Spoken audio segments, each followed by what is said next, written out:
বাংলাদেশ থেকে কর্মী নেবে থাইল্যান্ড। এই ব্যাপারে ইতিমধ্যেই একটি দ্বিপাক্ষিক সমঝোতা স্মারক স্বাক্ষর হয়েছে। শুক্রবার ২৬ ডিসেম্বর থাইল্যান্ড রাজ্যের শ্রমমন্ত্রী মিসেস ট্রোনোজ থিয়াংথং এর কার্যালয়ে এই সমঝোতা স্মারক স্বাক্ষর হয়। সমঝোতা স্মারক স্বাক্ষর অনুষ্ঠানে থাইল্যান্ড রাজ্যের শ্রমমন্ত্রী মিসেস ট্রোনোজ থিয়াংথং বলেন, আমরা আশা করি দ্বিপাক্ষিক সমঝোতা স্মারক স্বাক্ষরের মাধ্যমে আমরা অদূর ভবিষ্যতে বাংলাদেশ থেকে কর্মী নিয়োগ শুরু করতে পারব।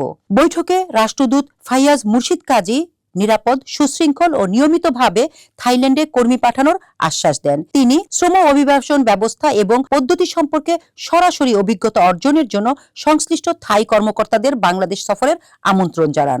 থাইল্যান্ডের শ্রমমন্ত্রী তার ঊর্ধ্বতন সহকর্মীদের বাংলাদেশের সঙ্গে সম্ভাব্য সমঝোতা স্মারক নিয়ে আলোচনা এগিয়ে নেওয়ার দায়িত্ব দিয়েছেন এবং থাইল্যান্ডের বর্তমান শ্রম ঘাটতি সমস্যা সমাধানে প্রয়োজনীয়তা তুলে ধরেন। বাংলাদেশের রাষ্ট্রদূত থাই ব্যবসায়ী সম্প্রদায় সহ অন্যান্য সংশ্লিষ্ট স্টেক হোল্ডারদের সঙ্গে এখন পর্যন্ত আনুষ্ঠানিক আলোচনা সম্পর্কে থাই মন্ত্রীকে অবহিত করেন। তিনি থাইল্যান্ডের ক্ষেত্রে এশিয়া প্রশান্ত মহাসাগর অঞ্চলের অন্যান্য প্রধান গন্তব্য দেশগুলোর সর্বোচ্চ অনুসরণে বাংলাদেশের আগ্রহ পুনর্ব্যক্ত করেন।